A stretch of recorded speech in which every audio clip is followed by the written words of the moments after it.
Hello students, welcome to physics 7 classes. मैं अखिलेश आनंद आज आप लोगों को मैकेनिक्स स्टार्ट करने जा रहा हूँ। ठीक है ना। मैकेनिक्स में हम लोग डिस्कस करेंगे। ठीक है, मैकेनिक्स के इनिशिएटिव जो टॉपिक्स हैं वहीं से स्टार्ट होगा मैकेनिक्स। ठीक है, तो इसका इनिशिएट टॉपिक है, उसका नाम है मोशन इन वन डायमेंशन। ठीक है ना। मोशन इन वन डायमेंशन बोल दें, काइनामेटिक्स बोल दें, रेक्टिलिनियर बोल दें। इसका मतलब ये कतई आप नहीं समझेंगे कि मोशन इन वन डायमेंशन जो है उसी को केवल मैकेनिक्स कहते हैं। मैकेनिक्स का बहुत लंबा चौड़ा स्टोरी है ना। स्टार्ट होता है मोशन इन वन डायमेंशन से। ठीक है ना। 2 डायमेंशन हो गया, उसके बाद न्यूटन्स लॉ हो गया, फ्रिक्शन हो गया, सर्कुलर मोशन हो गया, वर्क पावर एनर्जी हो गया, रोटेशनल मोशन हो गया, सेंटर ऑफ मास कॉलिजन और लीनियर मोमेंटम हो गया, फ्लूइड मैकेनिक्स हो गया, एसएचएम हो गया। ये सारे के सारे मैकेनिक्स में ही आते हैं। ठीक है ना। बस इनिशिएट हो रहा है यहाँ से, तो इसलिए अगर आप मैकेनिक्स को स्ट्रॉन्ग करना चाहते हैं, उसके कॉन्सेप्ट को आप जीना चाहते हैं, तो यहाँ से आप मैकेनिक्स को स्ट्रांगली आप अटैच होइए इससे, और आगे आपको देखिएगा कहीं पर कोई दिक्कत नहीं है। हम पर डे नया नया टॉपिक इसमें जोड़ते जा रहे हैं, और कुछ दिन में आप देखेंगे कि फिजिक्स 7 क्लासेस पर लगभग सारा जो टॉपिक है वो आ जाएगा। उसके बाद हम लोग बहुत सारे कंपटीशन को बुक है, जैसे एससी वर्मा हो गया, एनसीईआरटी हो गया, जेईई मेंस नीट से रिलेटेड बहुत सारा बात हो गया, या बहुत सारे बुक्स हो गए, उसके स्टडी मटेरियल हो गए, उस सारे को लाएंगे। फिलहाल अभी हम लोग एक एक करके आगे बढ़ रहे हैं। ठीक है, तो आइए स्टार्ट करते हैं मैकेनिक्स, जिसका इनिशिएटिव चैप्टर का नाम है मोशन इन वन डायमेंशन। उसी को देखते हैं। ठीक है ना। तो कुछ फिगर हम बनाए हुए हैं, और यहाँ एक बात लिखे हुए हैं, इत्मीनान हो जाइए। यहाँ लिखा हुआ है मैकेनिक्स। ठीक है ना। उसका इनिशियल चैप्टर है मोशन इन वन डायमेंशन, है ना। ये मोशन इन वन डायमेंशन और ये kinematics, motion in one dimension को ही काइनामेटिक्स कहते हैं। और अगर आप चाहते हैं और इसका नाम, तो आप रेक्टिलिनियर मोशन भी लिखिएगा, तो ये भी रेक्टिलिनियर मोशन, तो ये भी आपका किसका हिस्सा हो जाएगा, मोशन इन वन डायमेंशन का है। हम इसलिए बहुत सारा नाम लिख दिए ताकि प्रॉब्लम कभी, अलग अलग बुक्स है, बहुत सारा लॉट नंबर ऑफ फिजिक्स का किताब आप देखते होंगे मार्केट में अवेलेबल है। बहुत सारे रेफरेंस बुक्स हैं, इंटरनेशनल बुक्स हैं, तो उस सारे में अलग अलग नाम रहता है, लेकिन मिला जुला के यही चारों नाम आप याद रखें। अब इसमें हम लोगों को जो देखना है, सबसे पहले जब मैकेनिक्स को इनिशिएट किए हुए हैं, तो हम लोग यहाँ सबसे पहला फोकस या पहला हमारा डेफिनेशन का जो पार्ट होगा वो मैकेनिक्स ही होगा। अब कोई कहे मैकेनिक्स कहते किसको हैं, इसको आपको पहले समझना होगा, है ना। तो यहाँ ये बात हम थोड़ा सा आपको बताते हैं, और फिर आप लिखेंगे। थोड़ा डेफिनेशन आप लिखते जाएंगे। हम पहले भी बोले हैं कि आप कभी भी लेक्चर वीडियो देखिए तो आप पेन और पेपर साथ में लेकर रहिए। ऐसे तो आप स्क्रीनशॉट वगैरह भी ले सकते हैं, ठीक है ना। लेकिन बहुत सारा बात होता है जो कि आपको हम बोलते हैं लेकिन लिख नहीं पाते हैं, क्योंकि बोर्ड बहुत छोटा होता है और इसी पर सारा स्टडी आपको कराना रहता है। तो चाहते हैं कि कंटेंट हम लोग उसी को लिखें, बहुत सारे कंटेंट को बोलकर, है ना, हम लोग निकलते हैं। और वहाँ आपको चाहिए कि कुछ बात जो हम बोर्ड पर नहीं लिख पा रहे हैं, सर बोल दे रहे हैं, तो उसको आप क्या करें, लिख लें। ठीक है ना। तो ध्यान दीजिए, मैकेनिक्स पहले आप मैकेनिक्स में एक चीज़ आप समझिए, हम जितना भी टॉपिक्स का नाम लिए, हम कहें motion in 1D, motion in 2D, motion in 3D, या फिर ये कह दिए रिवर फ्लो, रिलेटिव वेलोसिटी, ठीक है ना, या फिर ये कह दिए Newton's law, friction, circular motion, work power energy, centre of mass, collision, linear momentum. तो जितने मैकेनिक्स के चैप्टर में एक ही बात सब में होता है, और वो बात होता है कि मोशन का स्टडी करना। किसी भी बॉडी के मोशन का स्टडी आप करेंगे, body, object, person, car, bus, all are the similar thing. क्योंकि फिजिक्स में एक चीज़ आपको बता दें कि आदमी और कार में कोई अंतर नहीं है, फिजिक्स के लिए दोनों एक ही हैं, ठीक है ना। आदमी भी फिजिक्स में, चूँकि फिजिक्स में लिविंग और नॉन लिविंग का कोई डिस्कशन नहीं होता है, तो फिजिक्स के बिहेवियर में दोनों के बिहेव सेम है, ऐसा आप समझेंगे। बायोलॉजी में जाएंगे तो जिंदा मुर्दा इसका जिक्र होगा, फिजिक्स को उससे कोई लेना देना नहीं है, ठीक है। तो मतलब ऑब्जेक्ट कहें, पर्सन कहें, कार कहें, ठीक है ना, बॉडी कहें, आप वैसा ही सोच लेंगे। तो जनरली फिजिक्स में ऑब्जेक्ट बॉडी ही देता है, आप इस चीज़ को ध्यान देंगे, कभी कभी बॉडी का नाम दे देगा, ठीक है। तो यहाँ हमको ये समझना है मैकेनिक्स क्या हुआ, तो कहेंगे कि स्टडी, किसी ऑब्जेक्ट का मोशन का स्टडी करते हैं तो उसी को हम लोग क्या बोलते हैं, मैकेनिक्स। यहाँ हम थोड़ा सा आपको लिख देंगे, study of motion of an object is called mechanics. Body के मोशन का, ऑब्जेक्ट के मोशन का स्टडी करिए, उसी को मैकेनिक्स कहते हैं, ठीक है ना।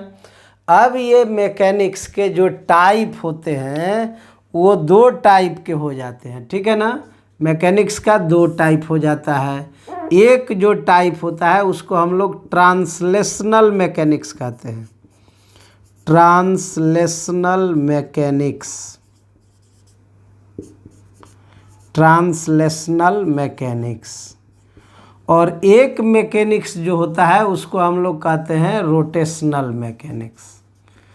और वो जो डायग्राम बनाए हुए हैं ये इसी को समझाने के लिए है कि ट्रांसलेशनल मैकेनिक्स क्या है और रोटेशनल मैकेनिक्स क्या है। अभी ये हम बोले थे आपको कि यहाँ से हम इनिशिएट कर रहे हैं, तो इनिशिएट कहने का मतलब क्या हुआ कि अभी हम केवल टर्म्स बता रहे हैं जो ये मैकेनिक्स से गाइडेड है। यानी अभी हमारा डिस्कशन किस पर आधारित है, केवल टर्म्स पर, कि इस मैकेनिक्स में कौन कौन से टर्म्स आने वाले हैं, ठीक है ना। तो ये टर्म हम लोग देखें, पहला टर्म इसमें मैकेनिक्स, और मैकेनिक्स दो पार्ट में आ गया, ट्रांसलेशनल मैकेनिक्स, रोटेशनल मैकेनिक्स। अब ये ट्रांसलेशनल मैकेनिक्स को 1 मान लेते हैं, है ना, और रोटेशनल मैकेनिक्स को 2 मान लेते हैं। इसको 1 कह दिए, इसको 2 कह दिए। देखिए 1 का डायग्राम यहाँ बना है, 2 का डायग्राम इधर है। अब आप ये सोच रहे होंगे कि 1 और 2 जो हम डिस्कस किए ये कैसे ट्रांसलेशनल है, कैसे रोटेशनल है, ठीक है ना। तो आप जितने भी हम लोगों को पहले भी कहे हुए हैं, फिर हम रिपीट कर रहे हैं, physics is the liberal and practical subject which are views clearly in the entire world. आप प्रैक्टिकली अपने लाइफ में देख सकते हैं, जो चीज़ आप देख रहे हैं, डे बाय डे यूज़ कर रहे हैं, वो सारा कुछ फिजिक्स से ही ऑपरेट होता है, या फिजिक्स से ही उसको मैनिफाई किया जाता है। तो मतलब हमारा ये कहना है कि फिजिक्स को समझना बहुत आसान है। आप सब्जेक्ट मैटर से भागिए नहीं, उससे जुड़िए। जो स्टडी आप करते हैं, गाड़ी में ब्रेक लगाते हैं, गाड़ी को एक्सेलरेटर देते हैं, गाड़ी को दौड़ाते हैं, पैदल चलते हैं, दौड़ते हैं, रुकते हैं, गिरते हैं, उठते हैं, सोते हैं, तो कहीं ना कहीं ये सारा कुछ फिजिक्स के ही प्रक्रिया में आता है, ठीक है ना। तो यहाँ भी ये चीज़ आप देखे होंगे कि हम लोग कोई व्हीकल को या अपने आप को जब भी मोशन में लाते हैं तो या तो स्ट्रेट या फिर सर्कुलर, या नहीं स्ट्रेट करते हैं, और नहीं तो कहीं गोलंबर आ गया तो घूम जाते हैं। तो जब आप स्ट्रेट चलते हैं तो कुछ इस तरह का सिचुएशन होता है। अब इसमें और जब कोई घूमने वाला है तो ये पॉइंट हम फिक्स किए हुए हैं। और देखिए यहाँ 3 सेक्शन लिए हैं, S1 S2 S3। ऐसे ये रॉड है और रॉड पर हम 3 जगह मार्का दे दिए, एक S1 का, एक S2 का, S3 का, मैंने सेक्शन मार्का हो गया। तो अभी ये रॉड घूमेगा तो आप समझ सकते हैं ये पॉइंट है। अगर आप यहाँ से रॉड को घुमाएंगे तो ये रॉड इस प्रकार आएगा कि नहीं आएगा, ये रॉड ऐसे आएगा। जब ये घूमना प्रारंभ करेगा तो ये भी साथ में चलेगा, ये इस प्रकार आएगा, आएगा कि नहीं आएगा। जब ये चलना शुरू करेगा तो ये रुका तो नहीं रहेगा ना, ये तो तीनों साथ साथ चलेंगे नहीं।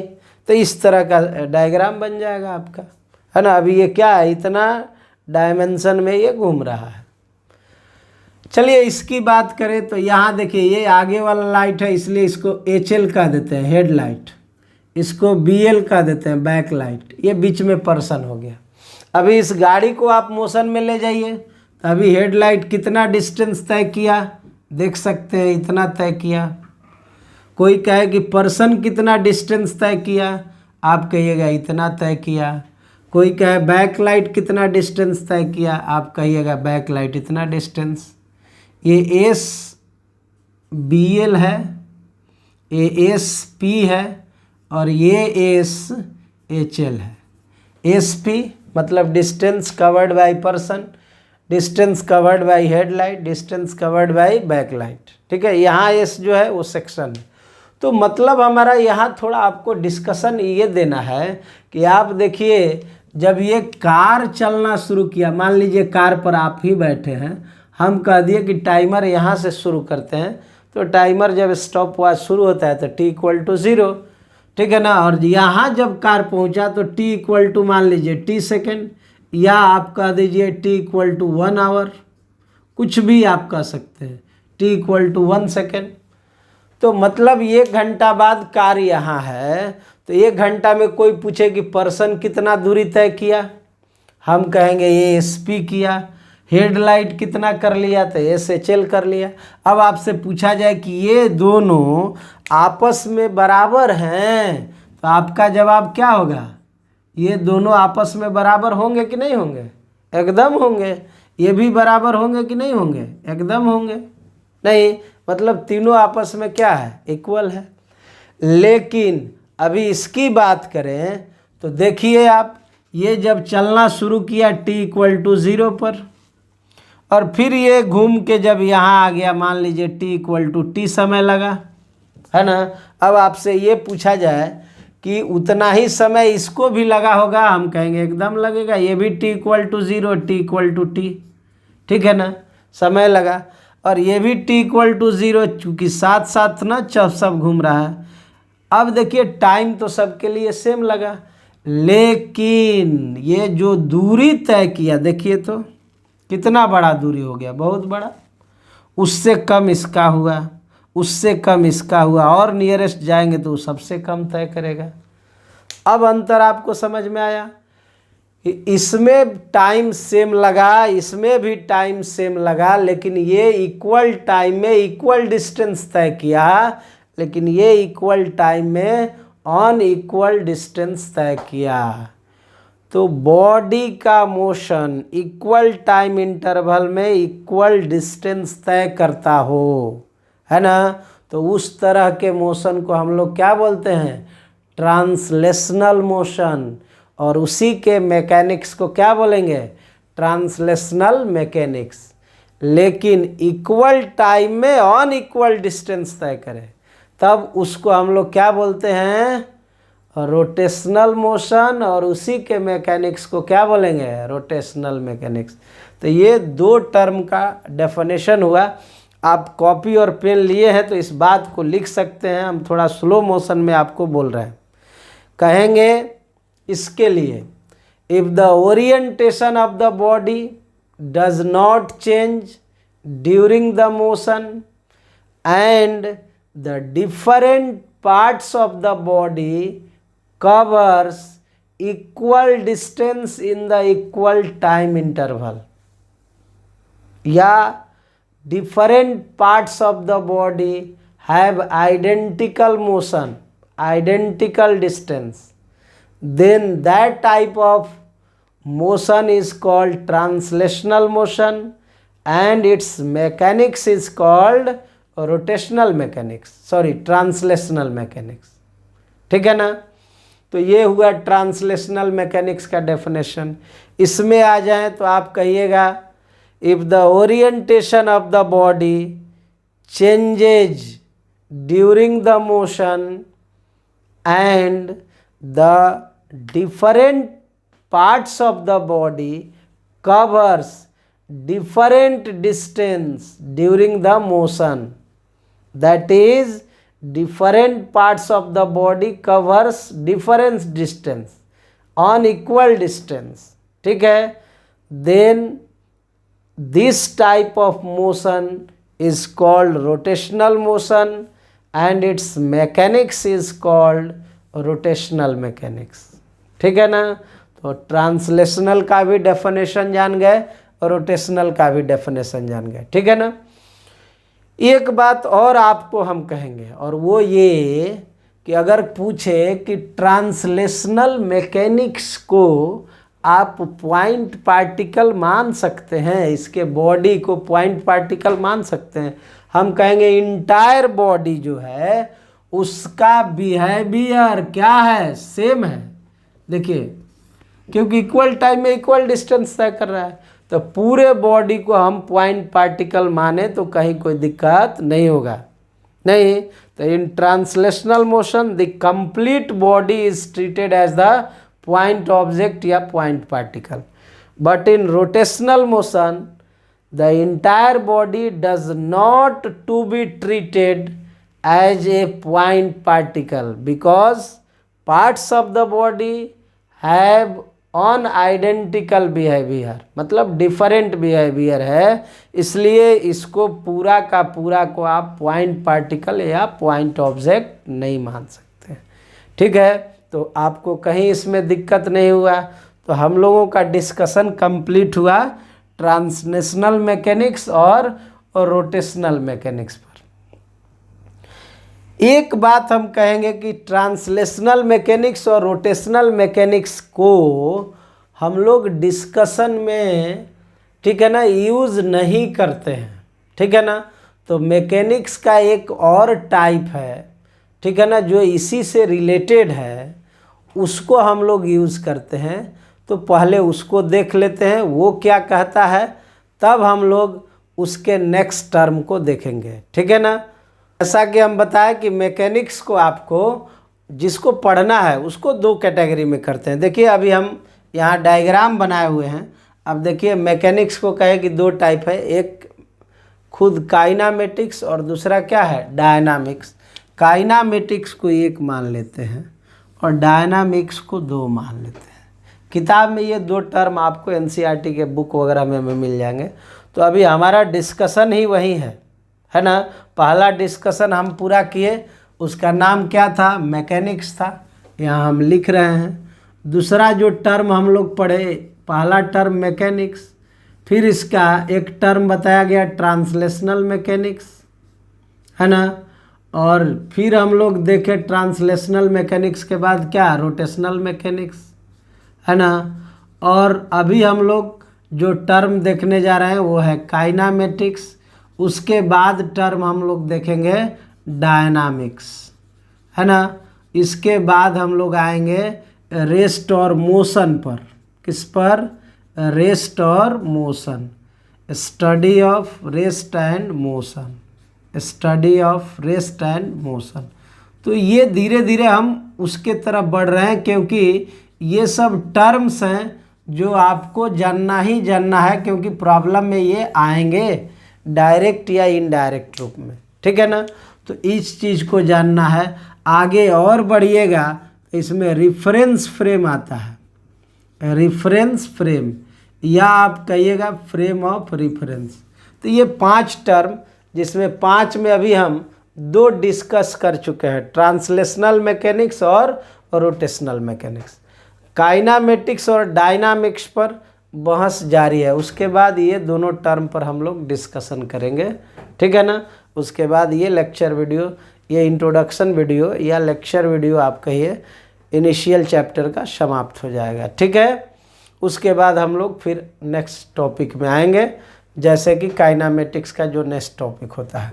अब यहाँ फिर हम आते हैं काइनामेटिक्स और डायनामिक्स। क्या कहें हुआ, आप इस फिगर में देखिए, यहाँ कहा गया कि एक ब्लॉक है, मान लीजिए ये ब्लॉक 2 kg का है और ये 10 मीटर पर सेकंड से चलना स्टार्ट किया। कुछ देर बाद यही 2 kg का ब्लॉक इस जगह आ गया और इसका वेलोसिटी हो गया 20 मीटर पर सेकंड। नहीं, इसमें वही 2 kg का ब्लॉक है, ठीक है ना, और ये भी 10 मीटर पर सेकंड से ही चला, ठीक है ना। और इसका वेलोसिटी फिर 20 मीटर पर सेकेंड ही हो गया, लेकिन इसमें हम 10 न्यूटन फोर्स अप्लाई किए थे। कितना न्यूटन? 10 न्यूटन फोर्स को क्या किए थे? अप्लाई किए थे। अब दोनों फिगर में आपको क्या नज़र आ रहा है, आप क्या बताएंगे? तो बताएंगे यही ना कि ये जो ब्लॉक है, जो यहाँ से ये मान लीजिए 10 मीटर तय किया, ये भी 10 मीटर ही तय किया, टाइम भी मान लेते हैं कि दोनों में सेम है, तो दोनों में अंतर आपको क्या दिखा कि ये ब्लॉक का वेलोसिटी 10 मीटर पर सेकंड से 20 मीटर पर सेकंड हो गया। इसमें कोई कॉज नहीं है, कारण नहीं दिया हुआ है। लेकिन ये बॉडी का वेलोसिटी 10 मीटर पर सेकंड से 20 मीटर 10 मीटर पर सेकंड से 20 मीटर पर सेकंड हो गया। उसका कारण है, क्या कारण दिया हुआ है? तो यहाँ फोर्स लगा है, कै न्यूटन फोर्स लगा है? ये 10 न्यूटन। अगर ये 10 न्यूटन है तो ये कह सकते हैं कि यहाँ मोशन जो हो रहा है उसका कॉज यहाँ दिया हुआ है, कॉज उपस्थित है, लेकिन इस मोशन का कॉज नहीं दिया हुआ है। तो इसी आधार पर ये काइनामेटिक्स और डायनामिक्स बनता है। बात समझे? अब जैसे आपको पता होगा कि जैसे हम कोई कह दे कि काइनामेटिक्स और डायनामिक्स का डेफिनेशन क्या होगा, तो आप कहिएगा कि kinematics is the branch of the physics in which we have to study motion of an object without any cause of the motion. नहीं, उसको बिना किसी कारण का किसी बॉडी या ऑब्जेक्ट के मोशन का स्टडी करें तो वो काइनामेटिक्स कहलाता है ना। और जब आप कारण के साथ नहीं, if the study of an object with the cause of the motion, then that motion या that study of motion is called dynamics. ठीक है ना। तो ये चीज़ हो गया। तो अब यहाँ ये इसका डेफिनेशन हो गया, थोड़ा हम लिखेंगे इसके बारे में। और साथ में अब कोई पूछे कि एग्जाम्पल बताइए भाई कि काइनामेटिक्स में क्या पढ़ना है, तो आपके पास मोशन इन 1D है, मोशन इन 2D है, रिवर फ्लो है, रिलेटिव वेलोसिटी है, ये सब क्या है? काइनामेटिक्स में आता है। और रोटेशनल काइनामेटिक्स भी है। और इसमें जाइएगा जैसे न्यूटन्स लॉ पढ़िए, फ्रिक्शन पढ़िए, वर्क पावर एनर्जी पढ़िए, ये सब किस में आ जाएंगे? डायनामिक्स में। तो मैकेनिक्स का यही 2 कैटेगरी है, जो इसमें स्टडी के साथ मोशन का, अगर कॉज के साथ मोशन का स्टडी कर रहे होंगे तो वो डायनामिक्स, और विदाउट एनी कॉज स्टडी कर रहे होंगे तो वो काइनामेटिक्स। ठीक है ना। तो यहाँ उस चीज़ को हम लिख देंगे। जैसे आप देखिए, यहाँ पहले हम काइनामेटिक्स लिख दे रहे हैं। काइनामेटिक्स क्या कहिएगा? काइनामेटिक्स में स्टडी ऑफ, देखिए तो हम लिख चुके हैं यहाँ काइनामेटिक्स में क्या क्या आ गया? Study of motion of an object without any cause, without any cause of the motion is called kinematics. इसमें 1D पढ़ना है, 2D पढ़ना है, रोटेशनल काइनामेटिक्स। इसमें कोई कारण देने की ज़रूरत नहीं है, इसलिए वो क्या हो गया? काइनामेटिक्स। डायनामिक्स में आइएगा तो यहाँ study of an object with the cause of motion, मतलब आप इसमें कारण सहित मोशन का स्टडी करेंगे तो वो क्या हो जाएगा? डायनामिक्स। ठीक है ना। Newton's law, friction, work power energy, बहुत सारा टॉपिक है जो डायनामिक्स में आएगा। तो ये एक सिंपल सिम्टम हो गया पहचानने का कि काइनामेटिक्स किसको बोलेंगे और डायनामिक्स किसको बोलेंगे। समझ गए? कहीं कोई दिक्कत नहीं। एक थोड़ा सा प्रैक्टिकल, एक लिबरल लैंग्वेज आपको बता देते हैं। ठीक है ना। अगर आपके घर में पैसा है और उस पैसा का हिसाब किताब, या आप कहें कि उस पैसा का जितना टैक्स बेनिफिट है गवर्नमेंट को, अगर वो देने के बाद आपके पास है, मतलब वाइट मनी है, तो पैसा का कॉज है कि ये पैसा इतना आया, इतना आया, इतना आया, कहाँ से आया, कैसे आया। गवर्नमेंट के पास पूरा का पूरा उस पैसा का रिकॉर्ड है, तो वो पैसा वाइट मनी हुआ। आप उसको कारण सहित एक्सप्लेन कर सकते हैं, चाहे आपको इनकम टैक्स का कोई अधिकारी पकड़ ले तो, है ना। तो वो पूरा का पूरा पैसा डायनामिक्स यानी डायनामिक्स इनकम कहलाएगा। लेकिन घर में पैसा है, बहुत सारा पैसा है और उसका कोई हिसाब किताब नहीं है, उसका कोई टैक्स पे नहीं है ना, और वो तो आप उसको ब्लैक मनी कहते हैं। आपके पास पैसा दोनों में है, देखिए, नहीं तो उस इनकम को हम लोग बोलेंगे काइनामेटिक्स इनकम। तो kinematics income that is black money, dynamics income मतलब वाइट मनी। समझ गए ना। तो यही है कि कारण सहित हो तो वो आपका वाइट मनी हो गया, कारण के बिना हो तो ब्लैक मनी हो गया। उसी प्रकार से काइनामेटिक्स डायनामिक्स। एक टर्म और बच रहा है, दो टर्म इसमें, study of rest and motion और फ्रेम ऑफ रेफरेंस या रेफरेंस फ्रेम। तो उसको हम लोग डिस्कस करते हैं। ये 4 तक इस पर आते हैं, ये दोनों अभी बचा हुआ है, तो ये दोनों पढ़ लेंगे तो टर्म्स क्लियर हो जाएगा। उसके बाद न्यूमेरिकल से हम लोग धीरे धीरे जोड़ने लगेंगे, ठीक है ना, कोई दिक्कत नहीं है। ये पूरा का पूरा एनसीईआरटी में टर्म है, आप किताब खोल के पढ़िए और देखिए, कोई किताब पढ़िएगा ये सब टर्म्स मिलेंगे आपको, ठीक है। तो हम लोग अब डिस्कस करने जा रहे हैं study of rest and motion, है ना। अब हम लोगों को देखना है study of rest and motion, यानी रेस्ट और मोशन का स्टडी। तो सबसे पहला सवाल आपसे है, उसका जवाब आप देंगे। आपसे सवाल हो कि आप रेस्ट में हैं कि मोशन में, तो क्या जवाब दीजिएगा, पहले ये बताइए हमको, क्या कहेंगे, रेस्ट की मोशन? बोलिए, ज़रूर बोलिए, रेस्ट की मोशन। अगर आप कहेंगे कि रेस्ट में हैं तो एकदम गलत बोल रहे हैं। अगर आप बोलते हैं मोशन में हैं तब भी आप गलत बोल रहे हैं, ठीक है ना। आपसे अगर सवाल हो कि आप रेस्ट में हैं कि मोशन में, तो ये प्रश्न ही गलत है, ये क्वेश्चन ही रॉन्ग है। और ये इसलिए है कि रेस्ट एंड मोशन जब कोई पूछे तो आपको बताना पड़ेगा कि किसके रेस्पेक्ट में आप पूछ रहे हैं। जब तक वो रेस्पेक्ट तय नहीं होगा तब तक आप रेस्ट एंड मोशन बोल दिए तो वो गलत हो गया।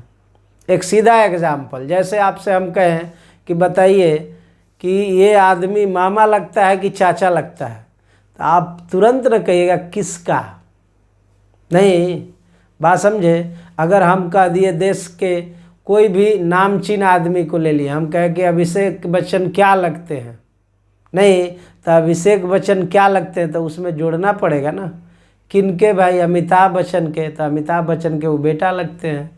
ऐश्वर्या राय के क्या लगते हैं तो पति लगते हैं, नहीं, उनकी बेटी का कुछ नाम होगा तो उसके वो पापा लगते हैं। तो अभिषेक बच्चन कौन लगते हैं हम लोगों के लिए, हमारे क्या लगते हैं, वो देश का एक नेशनल पर्सनालिटी है, हीरो हैं, शाहरुख खान हीरो हैं। तो मतलब ये है, लेकिन अपने बाल बच्चे के लिए वो बाप पिता हो गए, ठीक है ना, अपने पत्नी के लिए वो पति हो गए। तो जब तक रेस्पेक्ट तय नहीं हो तो you can not decide which body is rest और मोशन। तो रेस्पेक्ट तय करना जरूरी है ना, तभी रेस्ट और मोशन की बात होगी। यहाँ देखिए, हम वही बात यहाँ डायग्राम के माध्यम से आपको बता रहे हैं। एक कार है और हम कार कह दिए कि कुछ वेलोसिटी है, कुछ भी आप लिख सकते हैं, 40 किलोमीटर पर आवर। ये कार इस वेलोसिटी से चल रहा है, 40 किलोमीटर पर आवर वेलोसिटी से कार चल रहा है। तो कार अगर 40 किलोमीटर पर आवर वेलोसिटी से चल रहा है, ठीक है, और इस कार में एक आदमी सवार है, एक यहाँ पर हम रखे हुए इस फ्रेम है। अभी एक कार में है, इसलिए इस फ्रेम का कोई कहे कि क्या नाम होगा, तो इस फ्रेम का आप क्या नाम दीजिएगा, बोलिए। इस फ्रेम का नाम कहें तो कार फ्रेम रख सकते हैं कि नहीं रख सकते हैं, कार फ्रेम। ये ग्राउंड पर यह ऑब्जर्वर रखा हुआ है, इसलिए इसको आप क्या नाम दीजिएगा, ग्राउंड ऑब्जर्वर या ग्राउंड फ्रेम, है ना। ये ग्राउंड फ्रेम हो गया, ग्राउंड ऑब्जर्वर हो गया।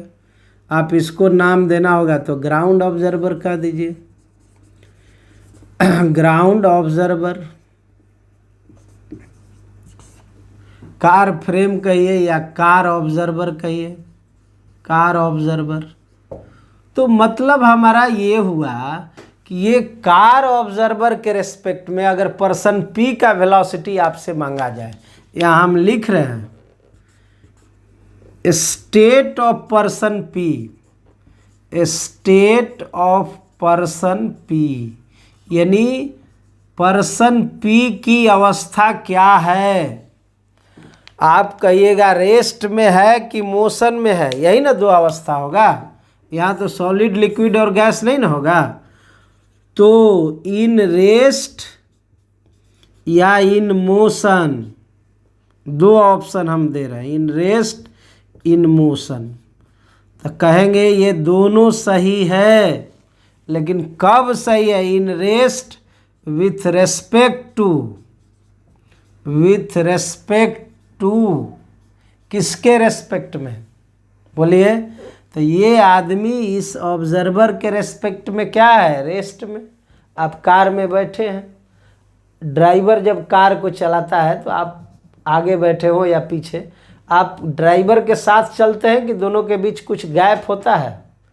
कोई गैप नहीं होता। आप ड्राइवर जितना तेज़ी से जा रहा है उतना ही तेज़ी से आप भी जा रहे होते हैं, है ना। मतलब दोनों का वेलोसिटी एकदम एक ही रहता है, दोनों के बीच का सेपरेशन यानी पोजीशन वेक्टर में कोई चेंजिंग नहीं होता है और साथ साथ होता है। तो मतलब ये हुआ कि आप इसके रेस्पेक्ट में, ये रेस्ट में कि मोशन में, तो आप कह सकते हैं रेस्ट में विथ रेस्पेक्ट टू कौन? Car observer. ये कार ऑब्जर्वर के रेस्पेक्ट में किस में आ गया? रेस्ट में। ठीक है ना। In motion, in motion with respect to, with respect to क्या? कौन ऑब्जर्वर? Ground observer.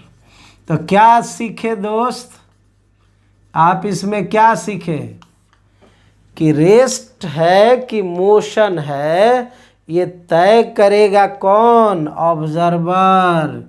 जब तक ऑब्जर्वर नहीं हो तब तक रेस्ट और मोशन कह पाना असंभव है। ठीक है ना। तो रेस्ट एंड मोशन जो है, अगर कोई सवाल करे कि ये दोनों टर्म कैसा टर्म है, रेस्ट और मोशन, तो आप कहिएगा कि रेस्ट हो चाहे मोशन हो, ये एब्सोल्यूट टर्म नहीं है, ये रिलेटिव टर्म है। नहीं, rest and motion, rest and motion नहीं, आर रिलेटिव टर्म। ये कैसा टर्म है? रिलेटिव टर्म है। इसलिए ये ऑब्जर्वर पर डिपेंड करता है ना।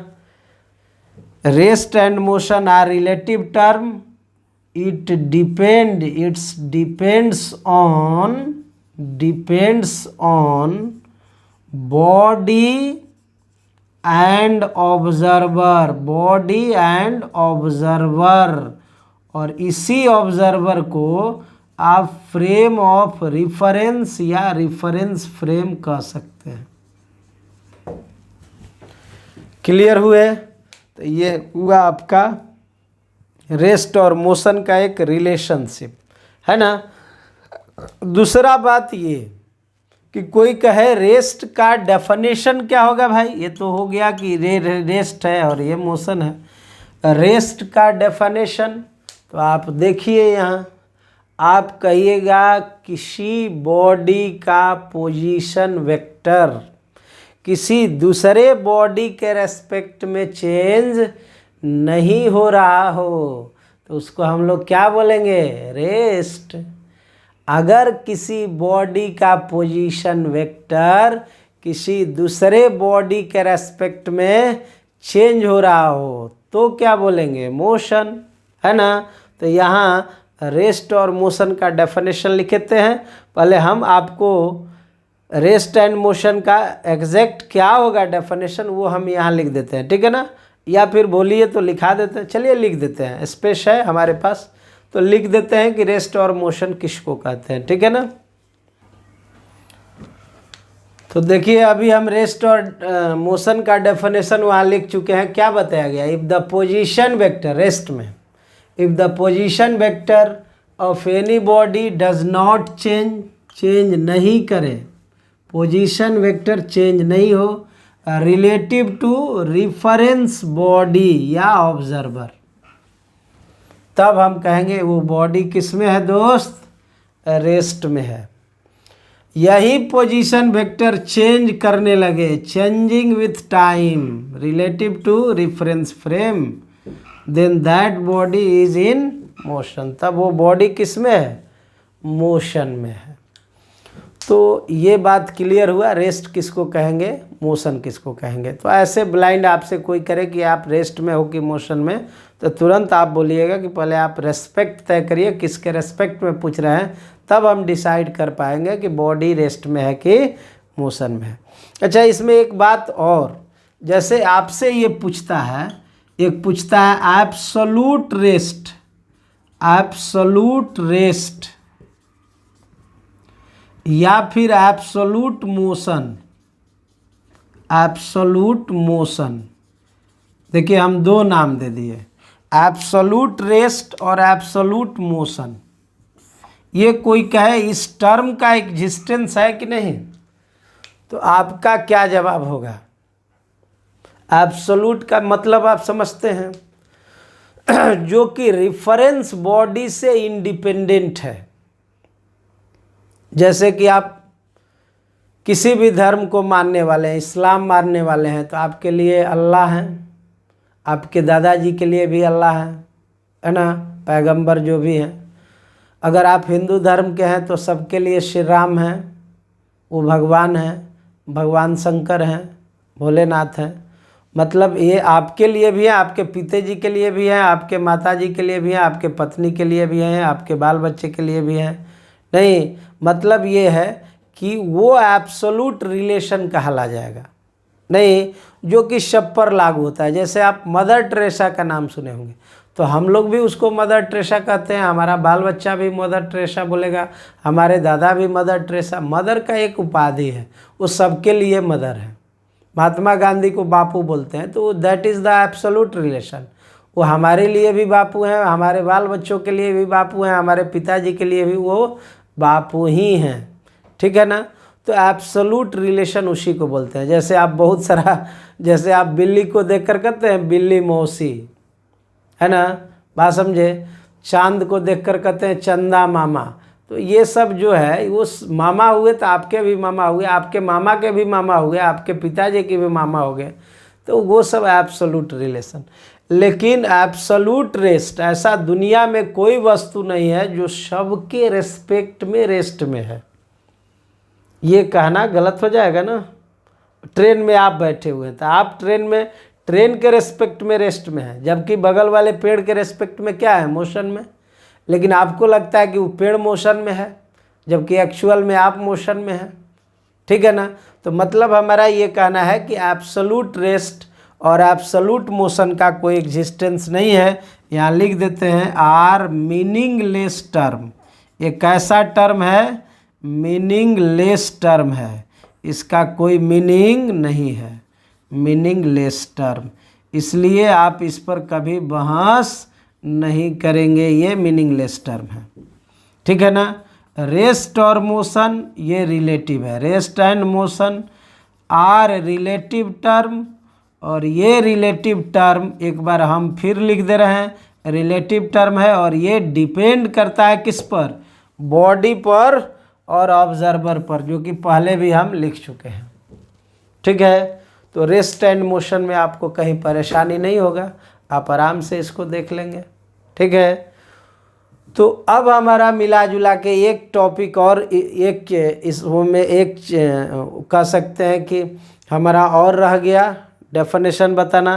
नहीं, उसको हम लोग लेते हैं, जिसमें हम आपको मैकेनिक्स को डिस्कस किए, translational mechanics, rotational mechanics, kinematics, dynamics, rest and motion, और एक टर्म्स और रह गया जिसको हम लोग क्या नाम दिए थे, फ्रेम ऑफ रेफरेंस और रेफरेंस फ्रेम। उसके बाद ये लेक्चर वीडियो द एंड हो जाएगा। देखिए तो अभी हम ये लास्ट वर्ड है जिसको एक्सप्लेन करने जा रहे हैं, ये लास्ट टर्म है जिसको एक्सप्लेन करने जा रहे हैं। तो यहाँ आपको ध्यान देना है कि रेफरेंस फ्रेम और फ्रेम ऑफ रेफरेंस कहते किसको हैं, तो बड़ा क्लियरली यहाँ बताते हैं। जैसे मान लिए, देखिए ये हम ले लिए वाई एक्सिस, इधर ले लिए एक्स एक्सिस, इधर ले लिए एक्स एक्सिस और इधर ले लिए क्या, जेड एक्सिस। कहिएगा अब ये तीन नाम को आप क्या बोलिएगा, तो अब इसका नाम बदल देते हैं हम लोग, क्योंकि अब ये दूसरा काम कर रहा है ना, रेफरेंस फ्रेम का हिस्सा है, इसलिए इसको हम लोग कहते हैं रेफरेंस डायरेक्शन। क्या नाम देंगे, रेफरेंस डायरेक्शन। और कितना रेफरेंस डायरेक्शन हो गया बुआ, 3।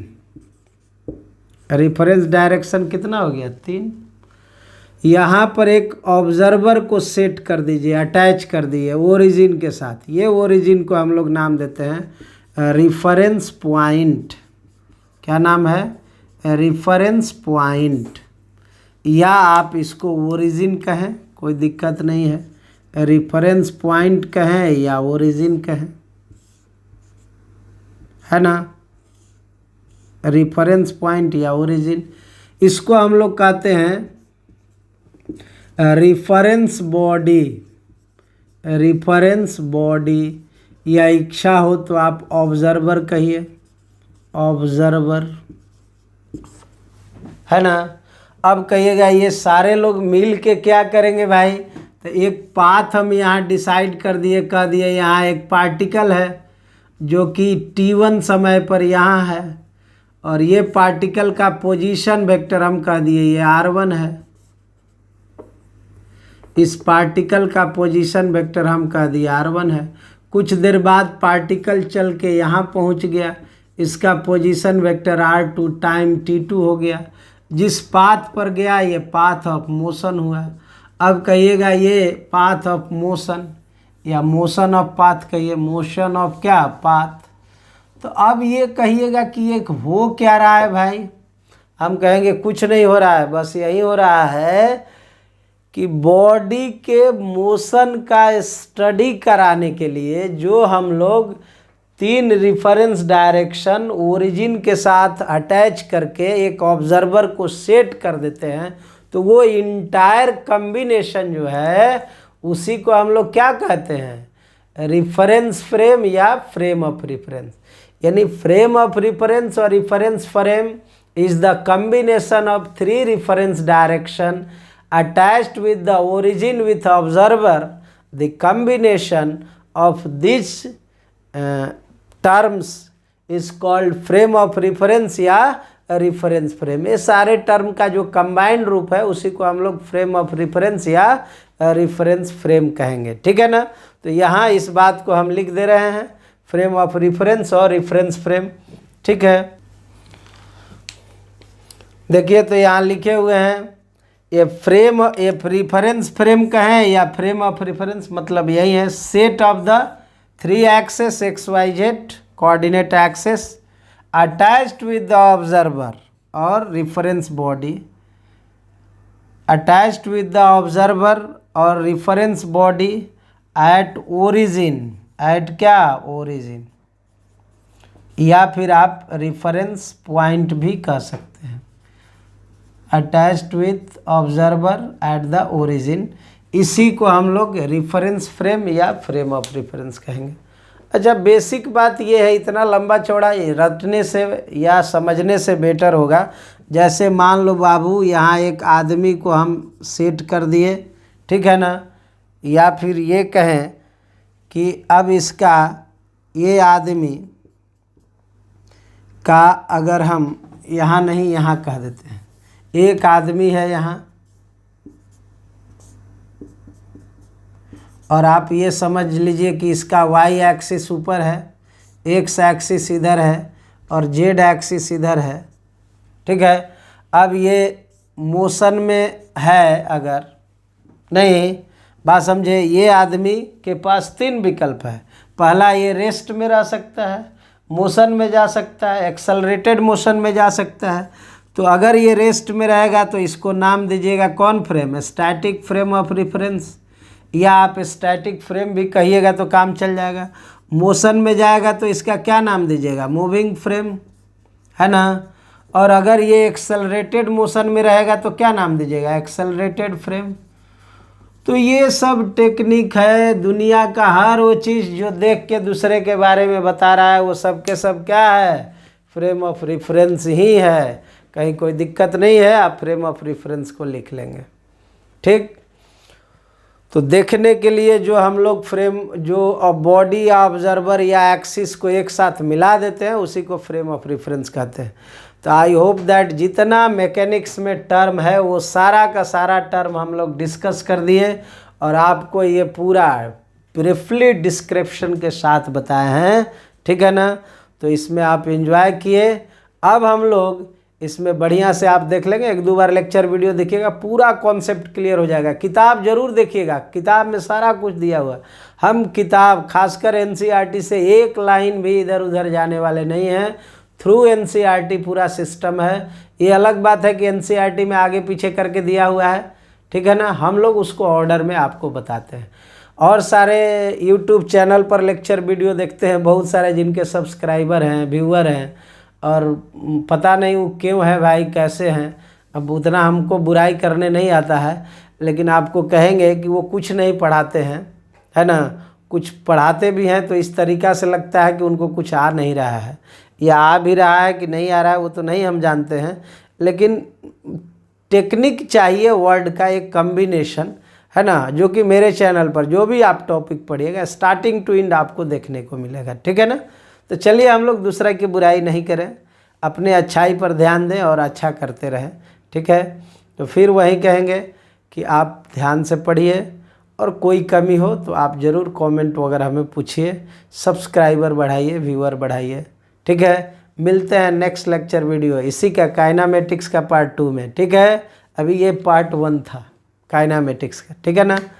तो मिलते हैं नेक्स्ट लेक्चर वीडियो में, तब तक के लिए okay, bye bye and love you again.